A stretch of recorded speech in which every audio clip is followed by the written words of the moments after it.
Imagina que estás sentado en un restaurante familiar en el corazón de Tokio. Un robot con cara de gato y ojos digitales parpadeantes se desliza suavemente hacia la mesa de junto. Los niños ríen, gritan kawaii y acarician sus orejas de plástico mientras recogen sus bandejas de comida. Pero, en cuanto el robot se aleja, sucede algo inquietante: el silencio absoluto. No hay debate sobre el futuro del trabajo, ni asombro por la inteligencia artificial. La familia simplemente vuelve a su comida, como si el robot no fuera más que una nube pasajera o una llovizna repentina. Está ahí, se acepta, pero no se cuestiona. Para el resto del mundo, Japón es la tierra de los neones, los mechas y el futurismo extremo.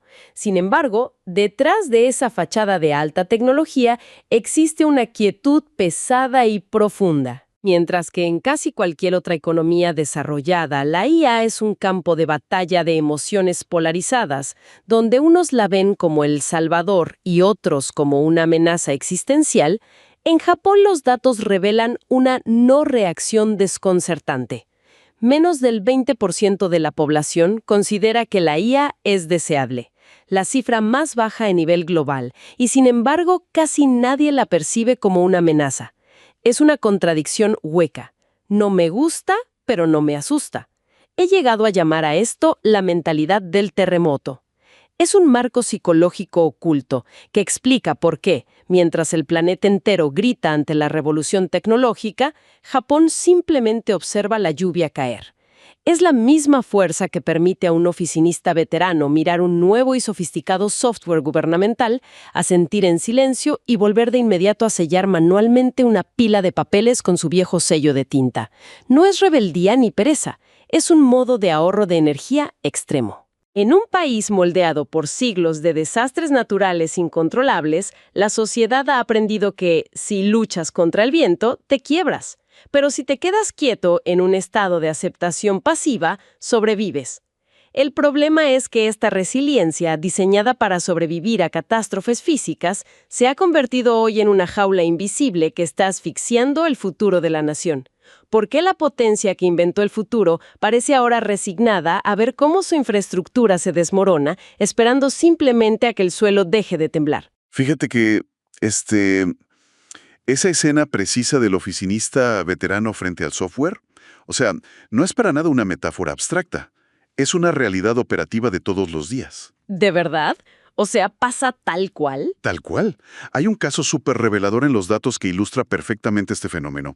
Pasó en una oficina gubernamental, en un distrito céntrico de Tokio, justo durante la implementación obligatoria del sistema My Number. Ah, claro, el My Number, que es, digamos, este esfuerzo del gobierno central por crear una identidad digital, ¿no?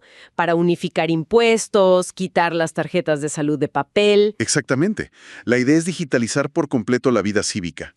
Pero a ver, imagínate el entorno de esa oficina distrital. Haz de cuenta que entras y estás anclado en el siglo XX. Me imagino, con las luces fluorescentes zumbando. Sí, ese zumbido suave. Y el olor inconfundible, ya sabes, a tinta fresca, a papel carbón. Los escritorios están, o sea, literalmente sepultados bajo torres de formularios de registro civil. Y ahí tienes a un empleado veterano, vamos a llamarlo Tanaka-san. Ok, Tanaka-san recibe la orden de usar el nuevo sistema. Ajá. La directiva dice que a partir de ese día, los registros tienen que procesarse a través de la nueva interfaz en su monitor. Pues en cualquier otro ecosistema laboral, un cambio así, de abrupto, genera una onda expansiva tremenda. O sea, invalida décadas de memoria muscular, ¿no? Totalmente. Lo normal sería ver debates acalorados en los pasillos, gente frustrada con los de informática o hasta el sindicato exigiendo meses de capacitación. Sí, claro, resistencia activa. Pero aquí la respuesta brilla por su ausencia. El nuevo programa se despliega en la pantalla de Tanaka-san y resulta ser un software, súper engorroso, lento, que pierde la conexión con los servidores a cada rato. Un desastre de sistema, vamos. Un desastre. Y ante eso, Tanaka-san no se indigna, no levanta una sola queja. Simplemente mira la pantalla, asiente en silencio, abre su cajón y saca su hanko. El hanko es este sello tradicional de madera, ¿verdad? Ese mero. Un cilindro tallado a mano con su apellido. lo presiona en la almohadilla de tinta roja y con un ritmo, o sea, casi de metrónomo, empieza a estampar uno por uno los cientos de formularios físicos. Ignora por completo el sistema digital. ¡Wow! Y no es por sabotear al gobierno ni nada. Para nada. Es que trata ese software defectuoso como si fuera, digamos, una anomalía climática temporal. Es mejor rodearla que enfrentarla. Oye, fíjate que pensando en eso, es como la arquitectura de un celular cuando la batería baja del 10%, ¿no? A ver cómo. Me gusta esa analogía. O sea, el sistema operativo no entra en pánico, no se pone a saturar el procesador con 1000 alertas ni trata de mantener todo al máximo. Simplemente activa un protocolo silencioso. Ah, claro. Empieza a apagar lo que no sirve. Exacto. Cierra todas las aplicaciones en segundo plano, baja el brillo al mínimo, corta las actualizaciones en la nube. El único objetivo es mantener el núcleo vivo para no colapsar. En la mente de Tanaka-san, esas aplicaciones en segundo plano serían las respuestas emocionales. Ándale. Indignarse, pelear con el sistema, estresarse. ¿Todo eso drena la batería mental? Sí, apaga la indignación para poder seguir funcionando y atender al ciudadano que tiene enfrente. Es una excelente forma de verlo. Y mira, hay datos duros que validan esto. Si revisamos el índice de evasión de la incertidumbre, el de Hirt-Hofstede, Ajá, un clásico en estudios culturales. pues ahí Japón tiene una anomalía estadística enorme. Saca 92 sobre 100 en ese indicador. Es la intolerancia a la incertidumbre más alta de toda Asia. 92, es altísimo. Pero, a ver, otras culturas con números altos suelen reaccionar diferente, ¿no? Exacto, ese es el punto clave. En otras sociedades, la ansiedad frente a lo desconocido se externaliza. Se traduce en barreras físicas o legales. Claro, o sea, exigen regulaciones, hacen marchas, meten demandas antimonopolio para controlar el cambio, quieren modificar su entorno externo. Pero la sociedad japonesa lo internaliza. Un mandato burocrático que no funciona se procesa cognitivamente igual que un sismo. Y a las placas tectónicas no les vas a hacer una manifestación, ¿verdad? Pues no, te quedas callado y esperas a que pase. Exactamente.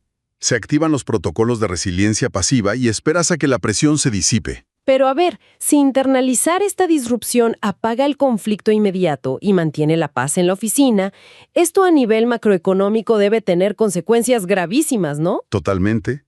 Evadir la actualización tecnológica no es nada más un rasgo cultural curioso. Cuesta muchísimo dinero. Tratar la transformación digital como un clima adverso temporal está generando una erosión de capital masiva. ¿Hay números sobre esto? Sí, y son alarmantes. El Ministerio de Economía, Comercio e Industria estructuró un análisis y lanzaron una advertencia que le llaman el precipicio de 2025. El precipicio de 2025. Suena catastrófico. Lo es. Estiman pérdidas económicas de hasta 12 billones de yenes anuales si no modernizan las estructuras. Y, o sea, la causa de esto no es falta de dinero o que no tengan buenos ingenieros. Claro, estamos hablando de Japón. Tienen la tecnología. Exacto. El problema es la acumulación de deuda técnica. Llevan décadas dependiendo de sistemas heredados, mainframes gigantescos de los años 80 y 90. Y cuando llega la nube o la inteligencia artificial, Los gerentes hacen lo mismo que Tanaka-san. Esperar a que la tormenta pase. es que la deuda técnica opera tal cual como un edificio con los cimientos rotos, en lugar de tirar lo viejo y construir una arquitectura moderna. Le ponen parches. Sí, parches sobre parches de código. Gastan fortuna solo en mantener vivo un lenguaje de programación arcaico, nada más para evitar el conflicto de rediseñar todo. Ándale, y el precipicio de los 12 billones es justo el punto de quiebre matemático, donde sale más caro mantener lo viejo que lo que la empresa genera en ganancias. Te quedas totalmente fuera de las cadenas de suministro globales. Que ya están operando con automatización y algoritmos. Pero bueno, yéndonos un poco hacia atrás, ¿de dónde viene filosóficamente esta respuesta colectiva? Pues mira, la raíz operativa está en el Mujokan, El Mujokan. que es este concepto estético tradicional sobre la impermanencia, ¿cierto? Exacto, es la aceptación profunda e incondicional de que todas las cosas son efímeras. Esto se consolidó por ahí del periodo Kamakura, que fue una época de muchísima inestabilidad, guerras, desastres. Claro, lo vemos en textos como el Cantar de Heike o el Hoyoki. Así es, y choca muchísimo con Occidente. O sea, la historia occidental es un impulso constante por dominar la naturaleza, construir monumentos de piedra que duren para siempre. Mientras que el Mujokan te dice que resistirte al flujo del tiempo es gastar energía a lo tonto. Totalmente. Ve la existencia y los esfuerzos humanos como, haz de cuenta, burbujas en un estanque frente a un río rápido. Solo te queda observar cómo se desintegran. ¡Wow! Y esta filosofía, pues, condiciona cómo interactúan con su entorno físico hoy en día. Fíjate, hay una historia que ilustra esto de una forma devastadora. A ver, cuéntame. Es sobre un agricultor de arroz en la prefectura de Niigata. Por generaciones, esa zona ha dependido de una previsibilidad climática casi matemática. Claro, el ciclo de inundar los campos, plantar y cosechar en otoño. Un reloj perfecto. Exacto, era su reloj biológico. Pero la alteración del clima global ya rompió ese reloj. Sí, la realidad en esos campos hoy es súper opresiva. Olas de calor prolongadas que agrietan la tierra, el aire está tan denso y caliente que los granos de arroz, o sea, literalmente alcanzan un punto de ebullición por dentro. Se marchitan en el tallo antes de que puedan cosechar, y el agricultor está viendo cómo se destruye su legado en tiempo real. Y en cualquier otro lado, eso detonaría marchas, ¿no? Exigencias al gobierno, furia contra las empresas contaminantes. Sí, pero cuando le preguntan a este agricultor, no hay ni una gota de ira. Se queda viendo sus campos quemados y dice, el sol hace lo que hace. El sol hace lo que hace. Es una rendición total. Una rendición ontológica perfecta. Y los datos climáticos lo respaldan. El 81% de la población dice estar genuinamente preocupada por el cambio climático. Lo ven los tifones. Ajá, saben que está ahí. Pero solo el 40% cree que los individuos deben actuar al respecto. Es el nivel más bajo de entre los 32 países de ese estudio. Es que es muy fuerte. Sí, porque si le aplicas el Mujokan a un desastre creado por el hombre, casi raya en la indefensión aprendida. Si todo va a colapsar de forma natural, pues ya ¿para qué reparas la capa de ozono? ¿No? A ver, sí, pero ahí hay que hacer un matiz súper importante con lo de la indefensión aprendida. ¿En qué sentido? Es que la indefensión clínica es un colapso total de la psique. Ya no puedes movilizar recursos ni para sobrevivir. Pero aquí lo que opera es el Shoganai. Ah, claro, el famoso Shoganai. No se puede evitar. Exacto. Y ojo, no es un abandono pasivo. Es una estrategia súper sofisticada de asignación de energía. Evolucionó para ser una especie de cortafuegos neurológico. O sea, para apagar emociones durante un desastre masivo. Imagínate un terremoto que destruye una ciudad costera. Si te pones a procesar la rabia, el dolor, la pérdida, te paralizas. Ya te entendí. Decir Shoganai sella esas emociones para que toda la energía de la comunidad se vaya a limpiar escombros y reconstruir. Ándale, es súper útil. Pero el fallo actual está en el diagnóstico. El cambio climático o la IA no son tifones que pasan y se van. Son cambios irreversibles. Claro, aplicar una estrategia a corto plazo a una transformación permanente es una vulnerabilidad enorme. Y este desajuste se ve desde los campos de arroz hasta las salas de juntas corporativas. Uy, sí. En las salas de juntas es evidentísimo. Fíjate en lo que pasó en Minato-ku, que es como uno de los distritos financieros más pesados de Tokio. Llega un desarrollador súper joven, recién desempacado de Silicon Valley. Con toda la escuela ágil. Ajá, y entra a una de estas empresas de electrónica legendarias, gigantescas, y presenta un plan en la junta directiva para integrar IA generativa en el hardware heredado. Él seguramente esperaba que lo cuestionaran duro, ¿no? Que debatieran sobre la seguridad de los datos, los costos, la ética, que hubiera fricción para pulir el proyecto. Exacto. Él esperaba un choque intelectual. Pero al terminar su presentación llena de datos y proyecciones, ¿qué crees que recibe? Un vacío absoluto. Silencio sepulcral. El Shoganai versión corporativa. Tal cual. Nadie levanta la voz para apoyarlo porque eso sería absolver el riesgo individualmente si falla. Tampoco votan en contra para no verse sin visión. Simplemente toman té verde y esperan a que el Nemawashi haga lo suyo. El nemawashi, claro, esta práctica de amarrar acuerdos por debajo de la mesa antes de la reunión formal. Pero como aquí no había consenso previo sobre la IA, optan por la inacción. Y el chico renuncia. Es que es como, imagínate un juego de la gallina pero corporativo. A ver.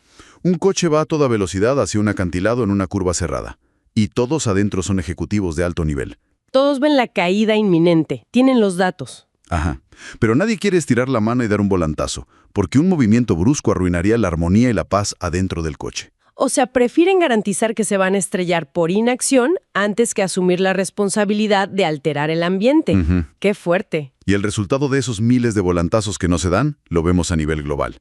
El ranking de competitividad digital del IMD para 2025 pone a Japón en el puesto 30 general. Bueno, 30 no suena tan terrible. Espérate, en el apartado de divinidades digitales y tecnológicas de la fuerza laboral, están en el último lugar absoluto, el 67 de 67 países. El último lugar, ¡wow! Sí, y es porque, históricamente, estas empresas contrataban personales de generalista y los formaban solo en los sistemas cerrados de la propia empresa. Mucha lealtad institucional, pero cero exposición a estándares modernos o de código abierto. Exacto. Y de un día para otro, toda esa fuerza laboral especializada en sistemas obsoletos se volvió incompatible con el mundo real. Ahora, si contrastamos esto con el modelo chino, la diferencia de velocidades es brutal, ¿no? Es la noche y el día. El modelo chino tiene una tracción y una capacidad de despliegue impresionante. Allá no hay parálisis por consenso. Claro, de hecho allá más del 70% de la población ve la aceleración de la IA como algo súper deseable. Sí, y el gobierno central la usa como un motor de crecimiento enorme. La implementan a escala continental sin dudarlo. O sea, vemos estas redes de ciudades inteligentes donde la IA optimiza el tráfico y las redes eléctricas minuto a minuto. Exacto. O el ecosistema de pagos móviles. Allá la velocidad de transacción ya eliminó la fricción del papel moneda. Y ni hablar de la logística. Sí, almacenes masivos, flotas automatizadas. Ven la tecnología como una herramienta de expansión, no como un clima adverso que hay que aguantar. Y esta disparidad de velocidades está generando muchísima presión en la sociedad y está fracturándola generacionalmente. Especialmente en los jóvenes, ¿no? Los nacidos después del año 2000 que ya están viendo esto. Totalmente. La generación que se va a consolidar en la década de 2030 siente este estancamiento. Y saben que no es un accidente, saben que es una política corporativa deliberada. Y esto está cambiando hasta el significado de palabras tradicionales como el de kasegi. Ah, el de Kasegi, claro. Históricamente eran los trabajadores agrícolas que emigraban a las ciudades en invierno para trabajar y mandar dinero. Pero hoy, ese concepto es una fuga de cerebros. Jóvenes profesionales, o sea, ingenieros de software, analistas de datos supereducados, que se están yendo de Japón. Huyan a entornos dinámicos, ecosistemas que sí incentivan a innovación, como Shenzhen o Silicon Valley. ¿Y los que se quedan? Los que se quieren ya no esperan que la modernización venga de sus empresas, se capacitan por fuera, sacan certificaciones de automatización por su cuenta. Claro, ya se dieron cuenta del juego. Entienden que el shoganai, que antes era vital para sobrevivir a un tsunami, ahora ha sido secuestrado. Es una excusa, ¿verdad? Exacto, una excusa conveniente para las mesas directivas formadas por gente mayor. La usan para evitar cambios estructurales que, a diferencia de un terremoto, sí están bajo control humano. La paradoja definitiva es que los mismos mecanismos psicológicos construidos durante milenios para garantizar la supervivencia física de una cultura ante catástrofes repentinas son exactamente las fuerzas que hoy la fosilizan, convirtiendo una sociedad viva en un museo perfectamente preservado de su propia parálisis estructural.